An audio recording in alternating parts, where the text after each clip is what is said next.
నువ్వు నేను దేవుని యొక్క ఆత్మీయత, పరిశుద్ధత, యథార్థత లేకుండా ఒకవేళ మనం క్రైస్తవులం అని చెప్పి లోకానికి తెలియచేసే ప్రయత్నం చేస్తే ఏదో ఒక రోజు వాళ్ళు ఇదే మాట అంటారు, ఎందుకు ప్రభువా ఇలాంటి వాళ్ళందరినీ నీ కొడుకులుగా కూతురుగా ఏర్పరచుకుంటున్నావు, చూడు ఏం చేస్తున్నారు వీళ్ళు, మేము క్రైస్తవులం అని చెప్తూ కూడా క్రీస్తును కనపరచలేకపోతున్నారు.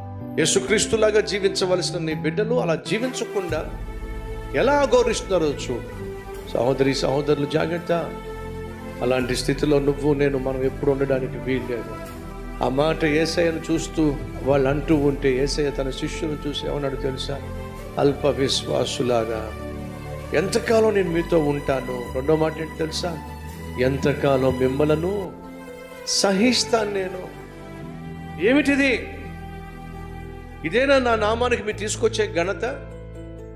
నలుగురి మధ్య నన్ను అవమానపరుస్తున్నారే, నలుగురి మధ్య నన్ను హేళన చేస్తున్నారే, ఎంతకాలం నేను మిమ్మల్ని సహిస్తాను? కనీసం నేను మిమ్మల్ని ఏర్పరచుకున్నాను, మీరు నాతో పాటు ఉంటున్నారని ఇంకిత జ్ఞానం కూడా లేకుండా వీళ్ళందరి మధ్య నా పరువు తీసేస్తున్నారు. సహోదరులు యేసయ్య పరువు తీయడానికి వీళ్ళు